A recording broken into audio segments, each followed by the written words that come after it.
ఛత్తీస్గఢ్లోని బీజాపూర్ దంతెవాడ సరిహద్దు అడవుల్లో భద్రతా బలగాలు మావోయిస్టుల మధ్య ఎదురు కాల్పులు కొనసాగుతున్నాయి. బుధవారం జరిగిన ఎదురు కాల్పుల్లో 12 మంది మావోయిస్టులు 3 జవాన్లు మృతి చెందారు. మొత్తం 2 రోజుల్లో 18 మంది మావోయిస్టులు మృతి చెందినట్టు పోలీసులు తెలిపారు. వారిలో పీఎల్జీఏ కమాండర్ మృతి చెందినట్టు తెలుస్తోంది.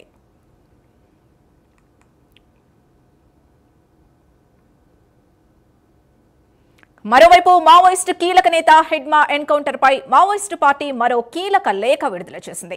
హిడ్మాది పూర్తిగా బూటపు ఎన్కౌంటర్ అంటూ దండకారణ్య స్పెషల్ జోనల్ కమిటీ ప్రతినిధి వికల్ప్ పేరుతో లేఖ విడుదల చేసింది. హిడ్మాతో పాటు శంకర్లను పట్టుకుని చిత్రహింసలు పెట్టి చంపేశారని తెలిపారు. ఏపీకి చెందిన కొందరు కలప వ్యాపారులు ద్రోహం వల్లనే వీళ్లు దొరికిపోయారని అన్నారు. అనారోగ్యంతో ఉన్న హిడ్మా శంకర్లు చికిత్స కోసం విజయవాడకు వెళ్లినట్టు చెప్పారు. కలప వ్యాపారులతో కలిసి విజయవాడకు వెళ్లిన వాళ్లను పట్టుకుని 3 రోజుల పాటు చిత్రహింసలకు గురిచేసి చంపేశారని ఆరోపించారు. హిడ్మా శంకర్ల ఎన్కౌంటర్లపై సమగ్ర దర్యాప్తు చేయాలని లేఖలో స్పష్టం చేశారు.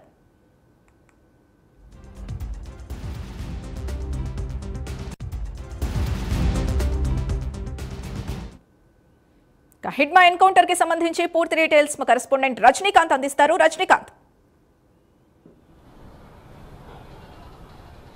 సింధు, ఛత్తీస్గఢ్ రాష్ట్రంలో బీజాపూర్ దంతెవాడ సరిహద్దు జిల్లాల సరిహద్దు అటవీ ప్రాంతం బైరామ్గఢ్ ప్రాంతంలోని కేష్కితల్ అటవీ ప్రాంతంలో నిన్న ఉదయం నుంచి కూడా భద్రతా బలగాలు మావోయిస్టుల మధ్య ఎదురుకాల్పులు చోటు చేసుకున్నాయి. ఎదురుకాల్పుల్లో మాత్రం తొలుత ఉదయం పూట 9 గంటల ప్రాంతంలో బీజాపూర్ అటవీ ప్రాంతం అంటే బీజాపూర్ జిల్లా సరిహద్దు ప్రాంతం, దంతెవాడ జిల్లా సరిహద్దు 2 అటవీ ప్రాంతాలు అంటే 2 జిల్లాల అటవీ ప్రాంతం. బీజాపూర్లో దట్టమైన అటవీ ప్రాంతం ఉంది. అటవీ ప్రాంతంలో భారీ ఎదురుకాల్పులు చోటు చేసుకున్నాం. సుమారు 6-7 సార్లు కూడా ఎదురుకాల్పులు చేసిన భద్రతా బలగాలు మావోయిస్టుల మధ్య సుమారు నేను సాయంత్రం వరకు 12 మంది మావోయిస్టులు కూడా మృతి చెందినట్టు డిఐజీ సుందర్ రాజ్ చెప్పాడు. దాంతోపాటు బీజాపూర్ ఎస్పీ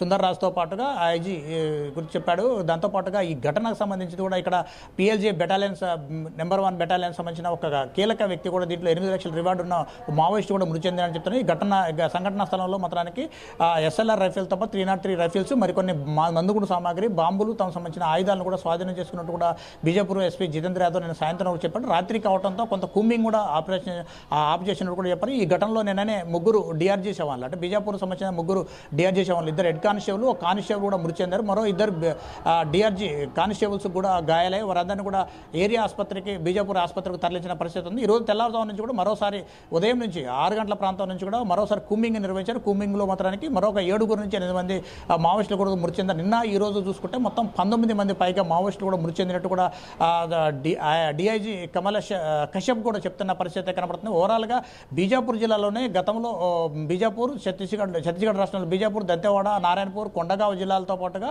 మరో 2-3 జిల్లాల్లో కూడా మావోయిస్టు పార్టీ ప్రాబల్యం ఉండేది. ఇటీవల కాలంలో మావోయిస్టు పార్టీ సంబంధించిన కీలక నేతలు వరుస లొంగుబాట్లు చోటు చేసుకున్నారు. బీజాపూర్ సరిహద్దు అటవీ ప్రాంతం అంటే బీజాపూర్ సరిహద్దు దండకారణ్యం పశ్చిమ బస్తర్లో కూడా పూర్తిగా కొంత మావోయిస్టు పార్టీ కార్యకలాపాలు ఉన్నట్లు కూడా ఐజీ సుందర్ రాజు కూడా చెప్పారు. ఇటీవల కాలంలో 4-5 సందర్భాల్లో కూడా ఐజీ సుందర్ రాజు బీజాపూర్ పరిసర ప్రాంతాలు అంటే బీజాపూర్ జిల్లా అటవీ ప్రాంతం, దండకారణ్య అటవీ ప్రాంతం, అబ్బుజ్మడు, దక్షిణ బస్తర్ ప్రాంతంలో మాత్రమే అక్కడ మావోయిస్టుల కొంత కార్యకలాపాలని వాళ్ళు కూడా లొంగిపోవాలంటూ మాత్రం సూచించారు. కానీ మాత్రం వాళ్ళు అక్కడ కొన్ని ఏరియాకు సంబంధించిన దళాలు కూడా వాళ్ళు లొంగిపోకపోవడంతో ఇటీవల కాలంలో వాళ్ళు అక్కడ సమావేశం తెలుసుకున్న బీజాపూర్ సంబంధించిన డిఆర్జీ కావచ్చు, సిఆర్పిఎఫ్, కోబ్రా బలగాలు కూడా నిన్న ఉదయం నుంచి కూడా కూంబింగ్ నిర్వహించిన సందర్భంలో తొలుత మావోయిస్టులే ఎదురుకాల్పులు భద్రతా బలగాలపై జరిపిన కాల్పుల మాత్రానికి 2 ఫస్ట్ డిఆర్జీ జవాన్లు గాయపడారు. ఆ తర్వాత ప్రతిగా భద్రతా బలగాలు కూడా వాళ్ళ మావోయిస్టు పార్టీకి సంబంధించిన దళాలను కూడా చుట్టుముట్టి ఎదురుకాల్పులు చేశారు. ఎదురుకాల్పులు నిన్న 12 మంది మావోయిస్టులు మృతి చెందారు. డిఆర్జీ జవాన్లకు సంబంధించి 3 మృతి చెందారు. ఆ సందర్భంలో నిన్న సాయంత్రం చీకటి పట్టడంతో ఒక పక్క కూంబింగ్ ఆపరేషన్ కూడా సాధ్యపడకపోవడంతో ఆఫ్ చేశారు. ఈ రోజు ఉదయం 6 గంటల నుంచి కూడా కూంబింగ్ ఆపరేషన్ స్టార్ట్ చేశారు. స్టార్ట్ చేసిన తర్వాత ఇప్పటివరకు కూడా అడపాదడపా ఎన్కౌంటర్లు అంటే ఎదురుకాల్పులు కూడా చోటు చేసుకుంటున్నాయని చెప్పేసి డిఐజీ కశ్యప్ కూడా చెప్తున్న పరిస్థితి. ఇంకా పూర్తిగా సమస్యాత్మక ప్రాంతాలు ఉన్నాయి. ఆ సమస్యాత్మక ప్రాంతాలు అంటే అటవీ ప్రాంతాలు, కొంచెం కొండలు ఉన్న ఏరియా ప్రాంతాలు, గుహలున్న ప్రాంతాల్లో మాత్రానికి మావోయిస్టుల కోసం సెర్చింగ్ ఆపరేషన్ కూడా కొనసాగుతుందని చెప్పి కేవలం బీజాపూర్ సరిహద్దు ప్రాంతాల్లో మాత్రానికి మావోయిస్టులు అనుకున్నారు. ఇప్పటికే ఆ ప్రాంతం నుంచి కూడా దంతెవాడ జిల్లా సరిహద్దు ప్రాంతంలో కూడా అటవీ ప్రాంతంలో కూడా కొంతమంది ఎదురుకాల్పులు చోటు చేసుకున్న సందర్భంలో అక్కడి నుంచి కొంతమంది ఆ సంఘటన స్థలం నుంచి బయటకు వెళ్ళినట్టు కూడా చెప్తున్నారు. ఈ ఘటనకు సంబంధించి నిన్న ఈ రోజు కలిపి మొత్తం 19 మంది పైగా మావోయిస్టులు మృతి చెందారు. మరికొంతమంది మావోయిస్టులు కూడా మృతి చెందే అవకాశాలు లేకపోతే లేకపోలేదంటూ డిఐజీ కశ్యప్ కూడా చెప్తున్న పరిస్థితి ఉంది. ఈ ఘటన ఇలా ఉంటే మాత్రం మరోపక్క ఇటీవల కాలంలో ఆంధ్రప్రదేశ్ రాష్ట్రం మారేడుమిల్లి దాంతోపాటుగా రంపచోడవరంలో జరిగిన హిడ్మా ఎన్కౌంటర్, టెక్షంకర్ ఎన్కౌంటర్ సంబంధించి పూర్తిగా ఫేక్ ఎన్కౌంటర్లు అంటూ మాత్రం ఇటీవల కాలంలో గతంలో కూడా దండకారణ్య స్పెషల్ జోనల్ కమిటీ వికల్ప్ 2 పేజీల లేఖ విడుదల చేయడం, దాంతోపాటుగా మహారాష్ట్ర, మధ్యప్రదేశ్, ఛత్తీస్గఢ్ రాష్ట్రాలకు సంబంధించిన జోనల్ ప్రజలు అనంత్ కూడా 3-4 పేజీల లేఖ కూడా విడుదల చేసి మేము లొంగిపోవడానికి సిద్ధంగా ఉన్నామని మరొక పక్క చెప్పండి. ఈ రెండు ఎన్కౌంటర్లు ఇటీవల కాలంలో గత నెల 18వ తేదీ 19వ తేదీ జరిగిన ఎన్కౌంటర్లో మాత్రం పూర్తిగా హిడ్మాతో పాటు హిడ్మాని పట్టుకొచ్చి కాల్ చంపారు.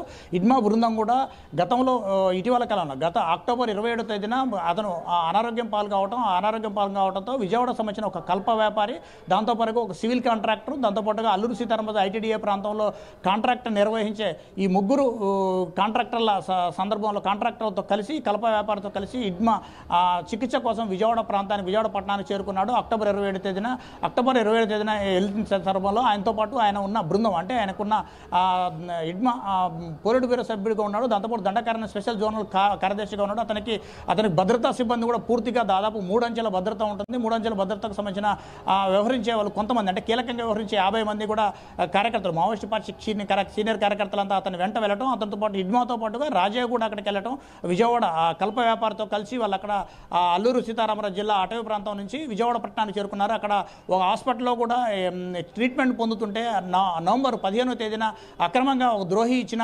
సమాచారం మేరకు అరెస్ట్ చేశారు. అరెస్ట్ చేసిన తర్వాత సుమారు 3 రోజుల పాటు ఆంధ్రప్రదేశ్ పోలీసులు చిత్రహింసలకు గురి చేశారు. లొంగిపోవాలని చిత్రహింసలు పెట్టినప్పటికీ ఈ టెక్సంక్ బృందం కావచ్చు, హిడ్మాతో పాటు హిడ్మా భార్య రాజే కూడా లొంగిపోవడానికి నిరాకరించడంతోనే వాళ్ళని పట్టుకొచ్చి కేవలం బూటకపు ఎన్కౌంటర్ చేసి రంపచోడవరం మారేడుమిల్లి అడవుల్లో మాత్రానికి 18వ తేదీన ఉదయం తెల్లారుజామున ఎన్కౌంటర్లో మృతి చెందాడు. హిడ్మాతో పాటు అతని రాజే అతని భార్య దాంతోపాటు మరో 6 సహచరులు కూడా మొత్తం మృతి చెందారు. మరుసటి రోజు 19వ తేదీన మాత్రం రంపచోడవరంలో కూడా టెక్సంకర్తో పాటు మరొక 7గురిని కూడా కాల్చి చంపారు. ఈ 2 ఎన్కౌంటర్లు మాత్రం 13 మంది మృతి చెందారు. ఈ 13 మంది కూడా పూర్తిగా బూటకపు ఎన్కౌంటర్ అంటూ మాత్రానికి దండకారణ్య స్పెషల్ జోనల్ కమిటీ వికల్ప్ 3 పేజీల లేఖ కూడా ఈ నెల 27వ తేదీన గత నెల నవంబర్ 27వ తేదీన విడుదల చేశారు. ఈ తాజాగా ఇప్పుడు ఆ లెటర్ కూడా వెలుగులోకి వచ్చింది. ఈ 2 ఎన్కౌంటర్లపై మాత్రం భారత ప్రభుత్వం దీన్ని సుప్రీంకోర్టు దీన్ని సుమోటోగా స్వీకరించి ఎంక్వైరీ చేయాలంటూ మాత్రానికి ఆయన లేఖలో కూడా స్పష్టంగా వ్యాఖ్యానించారు. దాంతోపాటుగా ఛత్తీస్గఢ్ సంబంధించిన మాజీ ఎమ్మెల్యే కూడా దీంట్లో ఈ హిడ్మాతో పాటు టెక్సంకర్ సంబంధించిన ఎన్కౌంటర్ను కేవలం దేవ్జీని పట్టించాడంటూ మాత్రానికి ప్రచారం కోసం చేశాడంటూ మాత్రానికి ప్రచారం కోసం ఆ ఎమ్మెల్యే కేవలం ప్రచారం కోసం చేశాడు. ఇది అభూత కల్పన, దీంట్లో మాత్రం ఎట్టి పరిస్థితుల్లో వాస్తవం లేదు. దేవ్జీ కూడా పోలీసుల అదుపులో ఉన్నాడంటూ ఆయన చెప్పడం మాత్రం ఒక పక్క హాస్యాస్పదం అంటూ చెప్తున్నాడు. అతను దేవ్జీతో పాటు మిగతా కీలక నేతలు కూడా వేరే ప్రాంతంలో మాత్రం తలదాచుకున్నట్టు చెప్తున్నాడు. ప్రస్తుత పరిస్థితులు సాయుధ పోరాటానికి దాంతోపాటుగా భారత ప్రభుత్వం దాంతోపాటుగా ఇప్పుడు ఆపరేషన్ కగారులో భాగంగా దూకుడు పెంచి ఛత్తీస్గఢ్ రాష్ట్రం దండకారణ్యంలో కూడా పూర్తిగా వాళ్ళపై మావోయిస్టు స్థావరాలపై ఇరుసుకుపడుతుండటంతో దేవ్జీ కొత్త వేరే సురక్షిత ప్రాంతాలకు వెళ్ళినట్టుగా వికల్ప్ కూడా 2-3 పేజీల లేఖలో మాత్రం స్పష్టం చేశాడు. ఈ ఘటనకు సంబంధించిన ఒక పక్క ఛత్తీస్గఢ్ దండకారణ్యంలో బీజాపూర్, దంతెవాడ జిల్లాలో ప్రస్తుతం జరుగుతున్న ఎన్కౌంటర్లో 19 మంది మృతి చెందారు. మరో కొంతమంది కూడా మృతి చెందే అవకాశాలు కూడా ఉన్నట్టు కూడా చెప్తున్నాం. మరోపక్క ఆ ప్రాంతంలో కూమింగ్ కూడా ముమ్మరం చేస్తున్నట్టు కూడా చెప్తున్నాం. మరోపక్క ఈ 3 పేజీల లేఖ అంటే దండకారణ్య స్పెషల్ జోనల్ కమిటీ వికల్ప్ విడుదల చేసిన లేఖలో మాత్రం కొన్ని నర్మగర్భమైన వ్యాఖ్యలు కూడా చేశాడు. అక్టోబర్ 27వ తేదీన హిడ్మాతో పాటు అతని బృందం 50 మందిని కలప వ్యాపారితో పాటుగా అల్లూరు సీతారామరాజు ఐటీడీఏలో పనిచేసే ఐటీడీఏ ప్రాంతంలో కాంట్రాక్ట్ నిర్వహించే వ్యాపారి, దాంతోపాటుగా కాంట్రాక్టర్, దాంతోపాటుగా సివిల్ కాంట్రాక్టర్ ముగ్గురు బృందంతో పాటే హిడ్మా చికిత్స కోసం విజయవాడ ప్రాంతానికి వెళ్ళాడు. ఈ 2 ఎన్కౌంటర్లకి ముగ్గురే బాధ్యులు అంటూ మాత్రం చెప్పారు. మరోపక్క కోసాలని మావోయిస్టు పార్టీ సంబంధించిన ఒక నాయకుడు కూడా దీంట్లో ఇటీవల కాలంలో తెలంగాణ పోలీసుల ముందు లొంగిపోయాడు. అతను కూడా కొంత సమాచారం ఇచ్చి హిడ్మా సంబంధించిన సమాచారం ఇచ్చాడంటూ మాత్రానికి ఆ లేఖలో మాత్రానికి వికల్ప్ చేసిన వ్యాఖ్యలు మాత్రం కొంచెం రాజకీయంగా దుమారం రేపుతున్నాయని చెప్పొచ్చు. మరొక మావోయిస్టు పార్టీ సంబంధించి జనవరి 1వ తేదీ వరకు లొంగిపోవడానికి అవకాశం ఎలా ఛత్తీస్గఢ్, మహారాష్ట్ర, మధ్యప్రదేశ్ సంబంధించి లొంగిపోవడానికి అవకాశాలు ఈ 3 ప్రభుత్వాలు అంటూ మాత్రం ఛత్తీస్గఢ్ ప్రభుత్వం కొంత సానుకూలంగా వ్యవహరిస్తుందంటూ మాత్రానికి అనంత్ కూడా 3 రాష్ట్రాలకు సంబంధించిన జోనల్ ప్రతినిధి అనంత్ చేసిన లేఖలు కూడా కొంత ఇబ్బందికరమైన వాతావరణం ఛత్తీస్గఢ్ రాష్ట్ర ప్రభుత్వానికి కావచ్చు, మధ్యప్రదేశ్